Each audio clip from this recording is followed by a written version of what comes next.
tarifas. ¿Por qué? Porque la FPL dijo, sí, voy a subir mis tarifas, pero no dio una justificación de por qué iba a subir las tarifas. Entonces simplemente la Corte Suprema impugnó la decisión de la Comisión de Servicios Públicos que le había autorizado a la FPL a considerar esta alza y dijo que esto no está justificado. De hecho, el gerente general del FPL renunció a su cargo, se vio envuelto en muchísimas polémicas y ahora mismo la Corte Suprema Estatal impugnó esto de que la Florida Power and Light vaya a subir sus tarifas sin ningún tipo de justificación y alegó de que no se proporcionó una base legal en absoluto para decir que estas tarifas iban a ser incrementadas. Según los jueces, la comisión reguladora no cumplió con el requisito legal de demostrar esto, no hubo ningún tipo de medida, dijo que esto era de interés público y que no resulta en tarifas justas, equitativas y muchísimo menos razonables. Esto fue el pasado 28 de septiembre, Giovanni, hace poco, que la Corte dio este fallo y dijo que no iba a permitir que se demostrara ningún tipo de injusticia con la comunidad. El tribunal ordenó que la comisión tuviera un tiempo para poder justificar con documentos legales en qué se basó su aprobación, porque ya estaba aprobado esto, y que le tenía un tiempo mínimo para poder prácticamente apelar a por qué ellos sí le habían dicho que sí. Todo se tornó como en un juego político, intereses personales, intereses comerciales, y como te comentaba en el inicio, el gerente renunció. No dijo que no, que él simplemente no daba una justificación pública de por qué era su renuncia, pero todos saben que todo se generó acerca de este fallo. Déjame decirte, Wendy, que es inaceptable muchas de las situaciones que están pasando. Tú puedes ver, por ejemplo, no solo en FPL, sino hablando de Xfinity, la compañía de cable, de internet, o sea, es un abuso. Yo siento a nivel como cliente, me siento golpeado, Claro. porque hay una escasez de servicio. Y entonces, a veces que tú pagas, tú sientes que estás pagando demasiado dinero por estos servicios que donde en realidad son parte de lo necesitamos, porque Sí, lo que es como necesitamos. esencial. Esencial, Claro. porque ahora en estos momentos, todo el mundo necesita tener cable en su domicilio. Y a veces que es un maltrato tan grande. Yo creo que y sucede porque estas personas o no están preparadas o no nos quieren como cliente. Y tú pasas y ves el tipo de situación. Mira, yo tuve un problema la semana pasada y pasé en el teléfono más de 3 horas y algo y no encontré solución. Después de las 3 horas tú dices, bueno, Perdí 3 horas. tengo dos opciones. O me voy de la compañía y hacer ese proceso del cambio, o me tengo que aguantar a ver en qué momento me vuelvo a tomar un poquito más de aire para volver a llamar. Y esa es la escasez de compañías, de divisiones de compañías que pueden hacerlo. Y también, Giovanni, tenemos que tener en cuenta el monopolio que surge aquí con esto, porque, por ejemplo, hay proveedores que no entran en zonas residenciales porque solamente una compañía entra en esa zona y resulta que esa es la compañía más costosa o menos asequible para las personas que están rentando o que viven en esa área. Entonces, ¿qué ocurre? Que se torna tan complicada la situación que entonces ahí ya no, la comisión no regula ese tipo de injusticia, sino que simplemente aprueba aumentos sin ningún tipo de fundamento. Entonces ahí es complicado todo eso. Y es un tema, Wendy, que nunca llega a terminar. Mira, yo el día de ayer estaba hablando con una señora donde tú te das cuenta,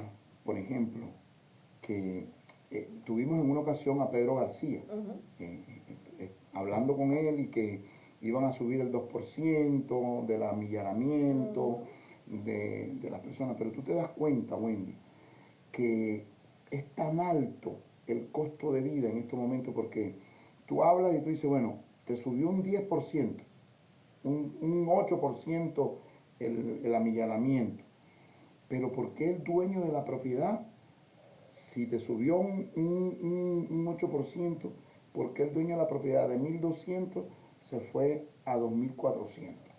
¿Por qué razón esos precios tan excesivos de la parte del landlord? Si a él le subió un 10%, ¿por qué al inquilino le van a subir un 100% Correcto. de lo que vale la renta de una propiedad? Entonces tú dices, bueno, es que todo ha subido. Pero en realidad nosotros mismos somos los que nos estamos poniendo una soga en el cuello. Yo vivo en los Estados Unidos y en Miami desde el año 1988.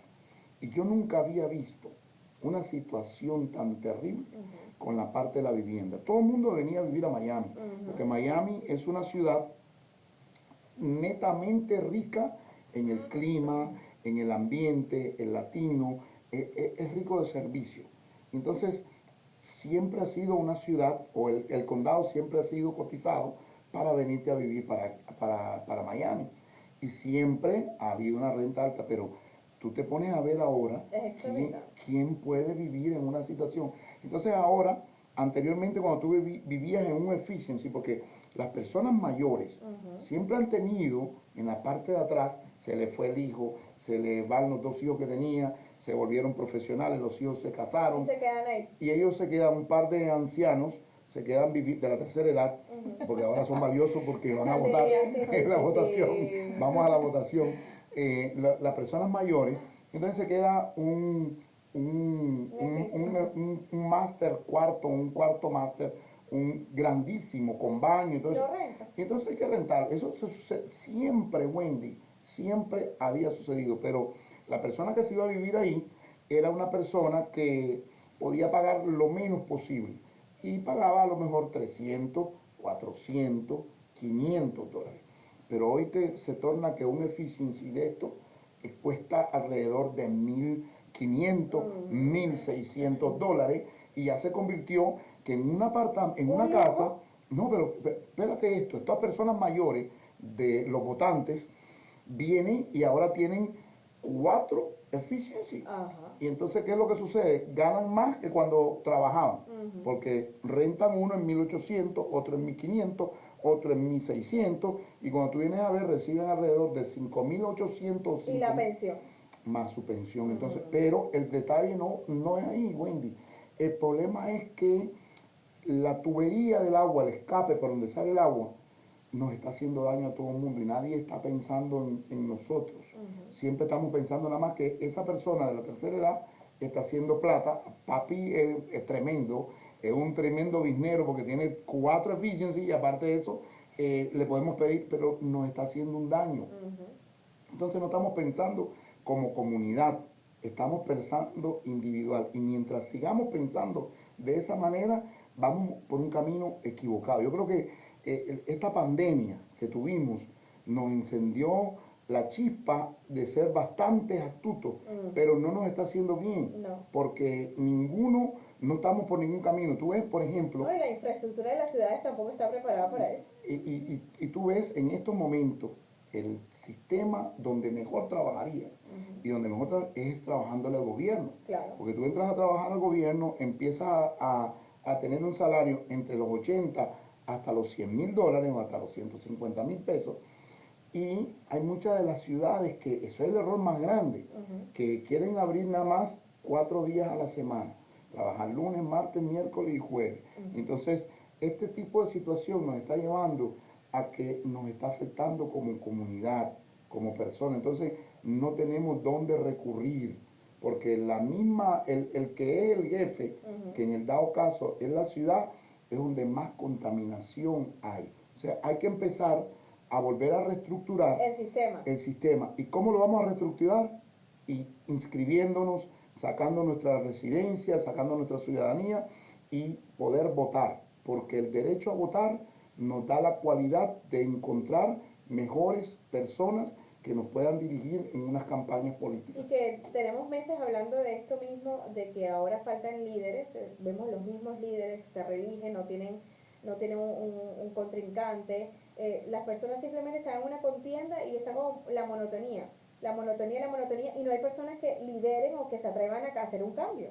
Y mira, y hay una de los detalles, y para cerrarlo de la parte de la ciudad, por ejemplo, cuando fueron a votaciones, normalmente las votaciones son en números pares, en años pares. ¿Por qué? Porque el presidencial, de aquí a 2 años, hay para gobernador en años pares. ¿Qué sucede? Que las ciudades, inteligentemente, los convirtieron en algunas ciudades a años impares. Entonces no hay ninguna contienda por ningún lado. Ah, también. Y tú ves que hay elecciones y se reelige una persona que ni siquiera ha hecho nada, no tuvo ni contrincante Nada. y no hace nada por la comunidad. O que quedan por 4.000, 3.000 votos. En la ciudad del Doral ganan con 600, 700 votos. Y tú dices, ¿cómo ganaron una ciudad que tiene 67.000 personas y ganó por 700 votos, 800 votos? ¿Hay alguien igual? Nadie igual. Y Sweetwater, con todo respeto al Sí. señor Pepe Díaz. que lo quiero muchísimo, lo aprecio muchísimo, al señor también Esteban Bobo, pero al final no funciona de esa manera. Definitivamente. Así que, señores, hacerse ciudadano o simplemente arreglar su estatus migratorio, lo que te va a dar tranquilidad y también derecho a exigir, derecho a decir yo valgo, me lo merezco y definitivamente hay que hacer un cambio. Así que este 2024 hemos estado preparando esta comunidad, Giovanni, que salga a votar, que estudie a los candidatos y que simplemente diga yo estoy aquí para hacer un gran cambio. Bueno, un feliz lunes, feliz semana laboral a cada uno de ustedes. Esperamos verlos nuevamente el próximo lunes en estos 2 minuticos que nos quedan. Giovanni vuelve a invitar a la comunidad para